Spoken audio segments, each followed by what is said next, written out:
Best friend convinced my wife I was cheating on her, and she ended up. So, a bit of backstory. My wife Katie and I had our daughter last December. The birth was really traumatic for both of us, but especially her. She ended up with postpartum depression and has been in therapy since. We agreed that she'd stay home full time after everything that happened, so I've been the one bringing in the money.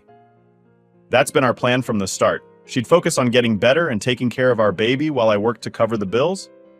Everything was fine for the first few months. She had her therapy sessions, I did my job, and yeah, it was hard, but we were managing. But then, about a couple of months ago, my boss came to me with this project. It was one of those big opportunity things, you know? A lot of overtime, but it would be great for my career and also a nice financial bump for us. I talked to Katie about it, explained that it'd be intense for about 4 weeks, and she was totally on board. We figured her mom and her best friend Molly could help with the baby while I focused on work. Now, Molly's been Katie's best friend forever.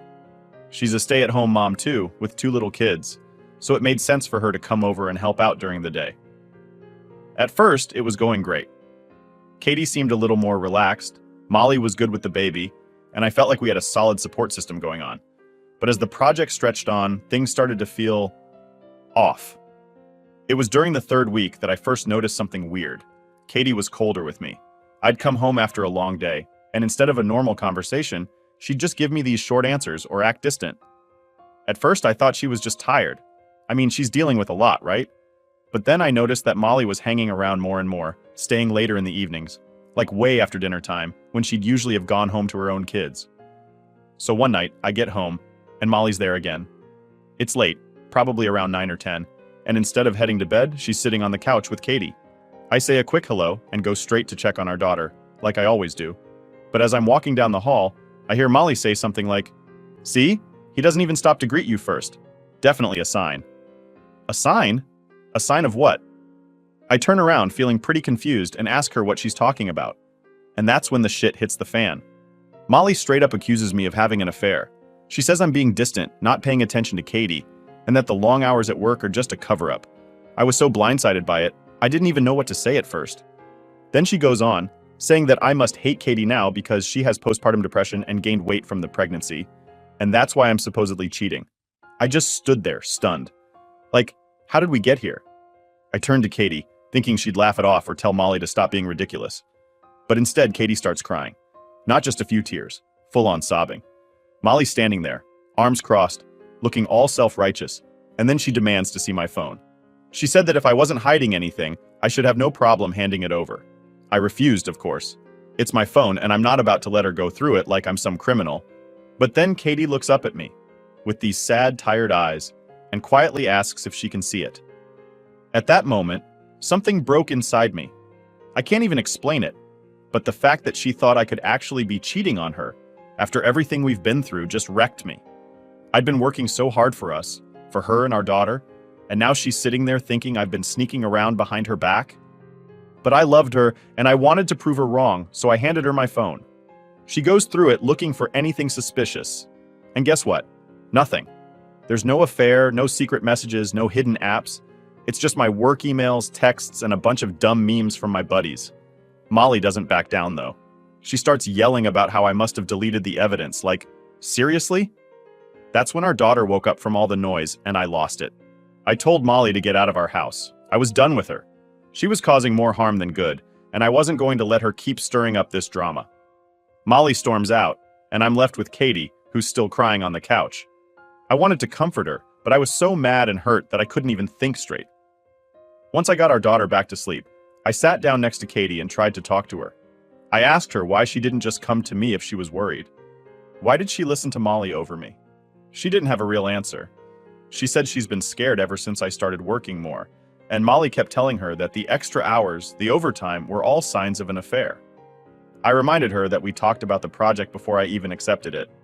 We knew it would be intense, but it was supposed to be a good thing for us, not something that'd tear us apart. She finally said she was sorry, that she shouldn't have doubted me. She even apologized for going through my phone. But the damage was already done, you know? Like, even though she said she believed me, the fact that she thought I was capable of cheating just didn't sit right with me. Over the next few days, things were tense. Katie seemed like she was trying to make up for what happened, but I could still feel that cold distance between us.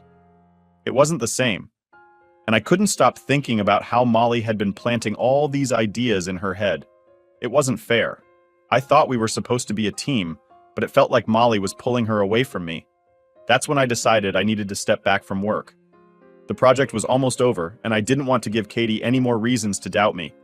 I wanted to spend more time with her and our daughter, to show her that I was still here, still committed to our family. But deep down, I couldn't shake the feeling that things would never go back to the way they were. And that was just the beginning. A few days after the whole Molly thing blew up, I thought things were getting back to normal.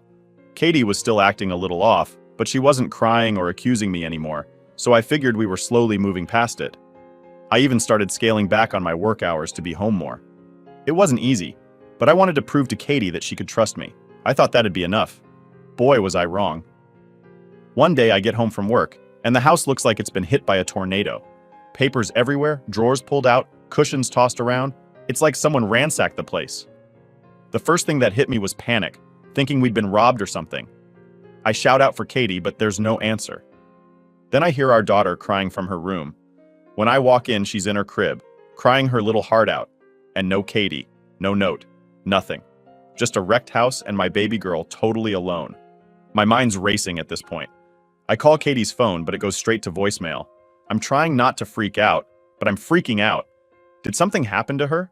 Did she get hurt? Or I don't even know what to think. I start calling around. Her parents, her friends, anyone who might know where she is. No one's seen her. Now I'm really worried. So I call my mom, asking if she can come over and watch our daughter while I try to figure out what the hell is going on. Before my mom can even get to the house, Katie walks in with Molly driving her. I see the car pull up through the window, and I instantly feel a mix of relief and anger. Molly doesn't come in, which I'm honestly thankful for, but Katie walks through the door, eyes red, clearly upset, but not saying a word. I'm standing there in the middle of this wrecked house, holding our crying daughter, and all I can say is, "What the hell happened? Where were you?" And instead of explaining anything, Katie starts yelling. Not like the sad, emotional kind of yelling, but angry. Almost like I did something wrong. She's accusing me of cheating again. She says the therapy I told her I was going to start is just a cover-up so I can sneak around and meet my mistress. At this point, I'm just in shock. Like, how are we back to this? We just went through this whole thing a few days ago, and now here we are again? I try to stay calm. I try to explain that I'm going to therapy because I need help dealing with all the stress and everything that's been going on, not because I'm hiding anything, but she doesn't care. She's convinced that everything I say is a lie, and then she does something I never thought she'd do. She hits me, right in the face. It wasn't a slap either, it was a punch. My nose starts bleeding instantly, and I can't even process what just happened. She kind of freezes too, like she didn't expect to do that. Her face goes blank, and she just sits down on the couch, staring at the wall, completely zoning out. No apology, no reaction, nothing. I'm standing there with a busted nose, holding our crying daughter, trying to wrap my head around what just happened. I didn't know what to do. All I knew was that I had to get out of there. Not just for me, but for our daughter's safety. I wasn't going to take any chances after she laid hands on me. If she could do that to me, what if it happened again, but worse? So I call my mom back, telling her to come over ASAP, and while I'm waiting, I pack a bag for our daughter. Katie's still just sitting there, not moving, not saying anything. She's completely checked out. It's like the woman I married is gone, and I'm looking at a stranger. When my mom finally gets there, I explain the situation in the quickest way possible. She's shocked, of course, but she doesn't ask too many questions. We leave Katie on the couch, and I take our daughter to my parents' house. The whole drive over, I'm trying to process everything. Like, how did we go from a happy family to this mess? I know Katie's dealing with a lot mentally, but I never thought things would get this bad. I'm scared for her, but I'm also scared for myself and our daughter. I can't let this keep happening, but I also don't want to just abandon her. She's sick, I know that. But where do I draw the line between helping her and protecting myself? Once we're at my parents' place, I drop off my daughter with my dad and head straight to urgent care. My nose was throbbing the whole time, and I had blood all over my shirt. The doctor said it wasn't broken, but that it was going to be sore for a while. They gave me some pain meds and sent me home. By the time I got back to my parents' house, it was late and my daughter was already asleep. I sat down with my mom, trying to explain everything that happened, but even as I said it out loud, it didn't feel real. My wife had hit me. My wife, the woman I love and had a child with, actually hit me, and now I had no idea what was going to happen next. The next morning, Katie's parents called me. They were obviously worried about her, and I told them what happened. I didn't mention the hitting part, though. I couldn't bring myself to say it, but they knew something was seriously wrong, and they suggested inpatient treatment for her. It was the first time anyone had said something that made sense. We agreed to separate for now. Katie would stay with her parents, and I'd stay at mine with our daughter. I wasn't ready to go straight to divorce, but I couldn't go back to living with her. Not like this. Not after what happened. I needed to protect myself and my daughter, and I couldn't trust Katie to not hurt me again. That night, lying in bed at my parents' house, I realized I needed to do more than just wait for things to get better. I needed to take action, make sure I was legally protected if things went south. I started documenting everything: the ransacked house, the accusations, the hitting. I didn't want to think about a custody battle. But at the same time, I couldn't ignore that it might be coming. My heart was broken. I love Katie, but this wasn't her anymore. This was something else. Something dark and messed up that had taken over. And as much as I wanted to believe she'd get better, I had to face the reality that she might not. So I did the only thing I could do. I kept my distance, prayed for her to get help, and made sure my daughter and I were safe. Update 1. So after that night, I moved in with my parents, like I said. It wasn't easy. Every day I was thinking about what the hell had gone wrong in my marriage. Katie and I had always been close, and now it felt like I didn't even know her anymore. I was trying to focus on my daughter, but it was hard with everything going on. The house, the accusations, the fact that she hit me, it was all just too much. A few days go by and I haven't heard much from Katie. Her parents were doing their best to get her some help, but they were worried too. They didn't know how to handle this any more than I did. My mind was going back and forth, trying to figure out if there was a way to save my marriage. Maybe if Katie got the right treatment, she could come back from this. But the longer I thought about it, the more I realized that I needed to protect my daughter. That had to be my priority. One night, maybe 4 or 5 days after I moved out, I'm just sitting at my parents' house playing with my daughter when I get a call from Katie's dad. He says Katie's been asking to see our daughter. They were trying to get her into inpatient treatment, but she was refusing. Apparently, she was insisting that she could still be a good mom and that this was all my fault. I didn't know what to say to that. Part of me wanted to let her see our daughter, but another part of me was terrified. I mean, she left her alone before and she hit me. I wasn't sure if it was safe.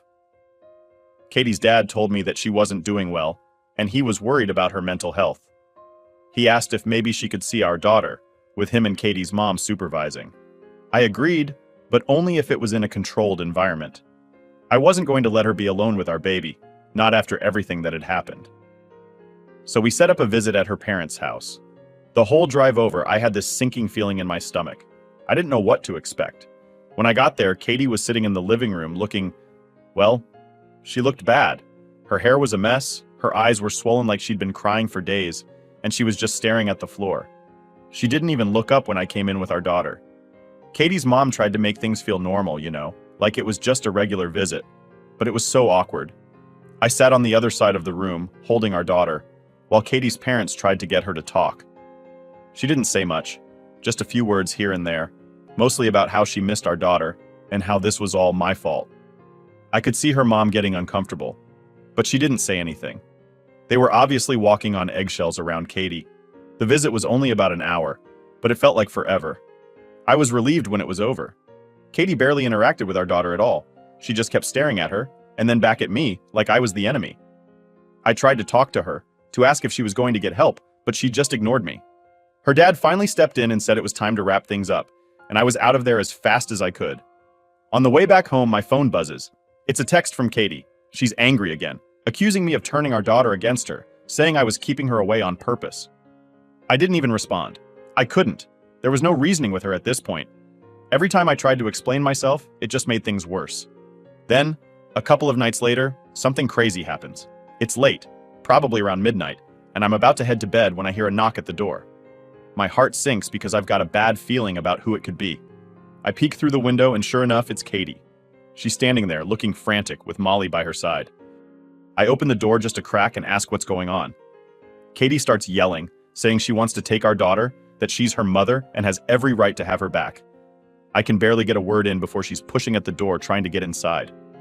I stand my ground. telling her she can't just show up like this in the middle of the night and demand to take our daughter.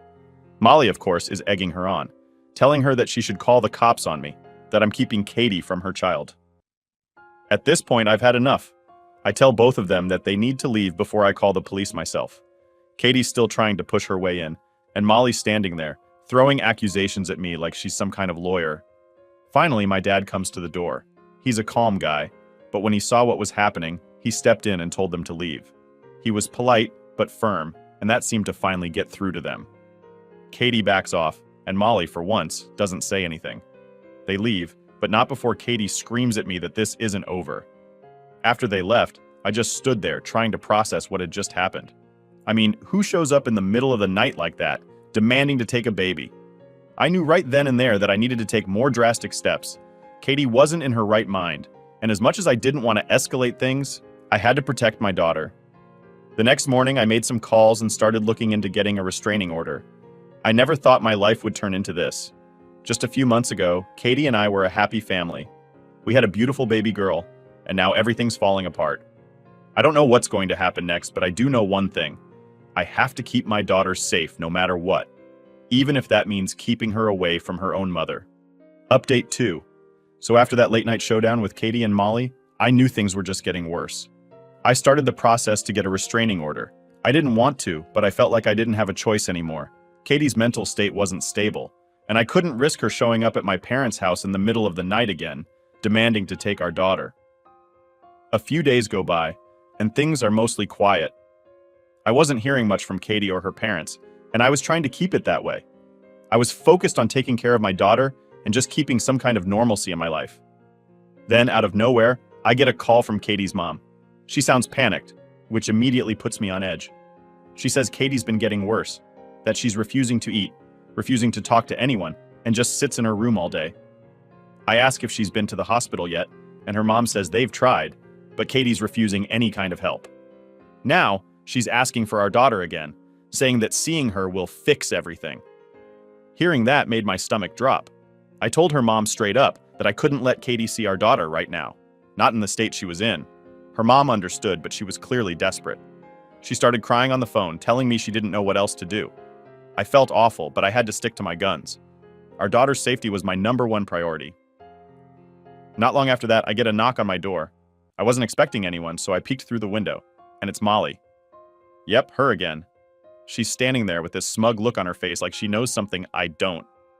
I open the door just enough to talk, but don't invite her in. I wasn't in the mood for whatever game she was playing. Before I can even say anything, she starts talking. She says Katie's been telling her all about how I'm keeping her baby from her, and that she's going to take action if I don't let her see our daughter soon. I tell Molly that Katie isn't well right now, and that it's not safe for our daughter to be around her. Molly smirks and says, "You know, she's still her mother, and a mother has rights. You don't want this to go to court, do you?" I was so pissed off at this point, but I kept my cool. I told her that Katie's mental health is the main concern, and that's why I can't let her see our daughter until she gets help. Molly gives me this nasty grin and says, "Maybe it's you who needs help. I bet a judge would love to hear about how you've been handling things." That's when I shut the door in her face. I wasn't going to entertain her manipulations anymore.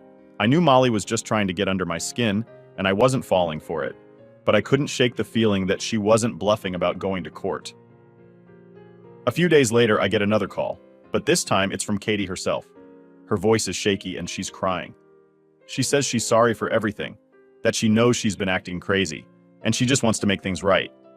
I'll be honest, part of me wanted to believe her. I wanted to believe that she was finally realizing she needed help and that we could fix things. But deep down, I didn't trust it. The way things had escalated, it just didn't seem like something she'd come to on her own. It felt like another manipulation. Still, I told her I was glad she was apologizing and asked if she was ready to go to the hospital. That's when the conversation flipped. She started crying harder and saying she didn't need a hospital, she just needed our daughter, that our daughter would make everything better.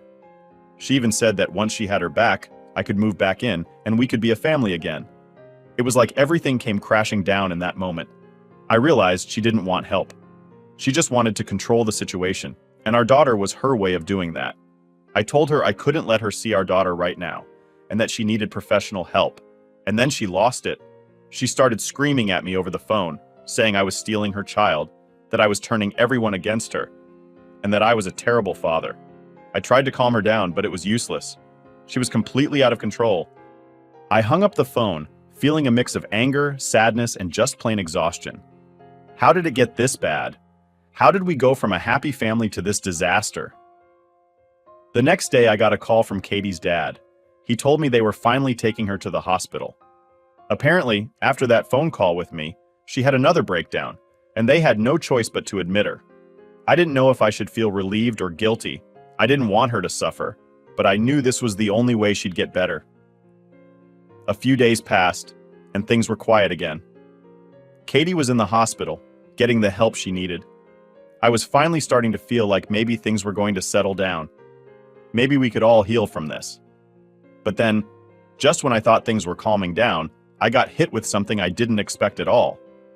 Katie's parents called me again, but this time, it wasn't to give me an update on her condition. It was to tell me that Molly had filed a restraining order against me. I couldn't believe it. After everything she'd done, manipulating Katie, trying to break up our family, now she was turning the tables and making me the villain. Apparently, Molly claimed I had been emotionally abusive toward Katie and that I was a danger to both Katie and our daughter. It was all complete bullshit, but the fact that she'd gone to this length was insane to me. I didn't know what she hoped to gain from it, but it was clear she wasn't done messing with my life. Now, I'm not only dealing with my wife's mental health crisis, but I'm also fighting off false accusations from her manipulative best friend. It feels like everything's spiraling out of control, and I don't know what's coming next. Update 3. So after the whole restraining order thing from Molly, I was honestly in shock. I couldn't believe she'd stooped that low. I mean, I was the one trying to keep everything together while my wife was going through her mental health crisis, and now I'm the one getting accused of being emotionally abusive. It was like something out of a nightmare, and I was living it. I knew the restraining order was bogus, but the fact that she even filed it threw me off completely. I had to lawyer up and fight it, which was just another thing to add to the list of crap I was already dealing with. I spent days preparing with my lawyer, gathering evidence to show the court that Molly was the one manipulating Katie, not me. I had texts, emails, everything, but still I couldn't shake this feeling of dread. What if they believed her? What if this whole thing turned against me? Anyway, the court date came up pretty fast. I walked into that courtroom feeling like I was on trial for something I didn't even do. Molly was there, all smug, like she had already won. Katie's parents were there too, sitting behind her, which hurt even more. I knew they were struggling with everything that had happened, but seeing them take Molly's side, that stung. The judge starts off by letting Molly talk. She goes into this whole dramatic story about how I've been emotionally abusive to Katie, how I've isolated her from her friends, aka Molly, and how I'm keeping her daughter away from her. It was ridiculous, but she said it with such confidence that I could see a couple of people in the courtroom buying into it. I sat there, grinding my teeth, trying to keep my cool. Then it was my turn. My lawyer went through everything. The texts, the emails, the timeline of events. We showed how Molly had been interfering in my marriage, how she'd convinced Katie I was cheating, how she'd escalated things to the point where Katie had a mental breakdown. I even had witnesses, people who knew Molly and knew how she operated, who could back up what I was saying. We laid it all out there, no stone unturned. And guess what? The judge saw right through Molly's lies. The restraining order was thrown out, and Molly was visibly pissed. She stormed out of the courtroom without even looking at me. Katie's parents, though, they just sat there, looking defeated. I don't think they knew what to believe anymore. But even with that little win, it didn't feel like a victory. Not really. I was still dealing with the fallout of everything. Katie was still in the hospital, and I hadn't heard much about how she was doing. Her parents stopped contacting me after the restraining order incident, and I was starting to feel completely cut off from that side of my life. All I had left was my daughter, and I was doing everything I could to keep her safe. A couple weeks later, I got the call that changed everything. It was Katie's mom. She sounded different, not panicked like before, but more calm. And that scared me. She told me that Katie had been asking to see me, that she wanted to talk. I wasn't sure what to expect. Was she getting better? Did she want to apologize? I didn't know, but I agreed to go, more for closure than anything else. So I show up at the hospital, nervous as hell. I hadn't seen Katie in weeks, and the last time we spoke, it didn't exactly go well. When I walked into her room, she looked better, still not herself, but definitely more put together than the last time I saw her. She didn't look at me right away. She was just staring out the window like she was lost in thought. Finally, she turned to me and said, "I'm sorry." It caught me off guard. After everything that had happened, hearing her apologize was the last thing I expected. I didn't know what to say, so I just sat there, waiting for her to continue. She told me she didn't know what was real anymore, that Molly had filled her head with so many lies that she started to believe them, even when part of her knew they weren't true. She admitted that she felt ashamed of how she treated me, but that she still couldn't understand why I had taken our daughter away. That's when I had to explain everything again, as gently as I could. I told her that it wasn't about me trying to hurt her, but about protecting our daughter. I reminded her of the night she hit me, the night she left our daughter alone in the house. She started crying, saying she didn't remember half of it, that her mind was so foggy back then. It was hard to hear, but I could tell she was being honest. Then she said something that really hit me. I don't think I can be a mom right now. It was like a punch to the gut, but at the same time, it was a relief. For so long, I'd been holding on to the idea that we could fix this, that Katie could get better and we'd go back to being a family. But hearing her admit that, it made me realize how far gone things were. She wasn't in a place to be a mother, and I had to accept that. We talked for a while longer, mostly about our daughter and what was best for her. Katie said she wanted me to have full custody, at least for now. She needed time to get better, and she didn't want to risk putting our daughter through any more of her instability. It was the hardest conversation I've ever had, but it was also the most honest. When I left the hospital that day, I felt empty, but also like a weight had been lifted. I knew Katie wasn't out of the woods yet, but at least now there was some clarity.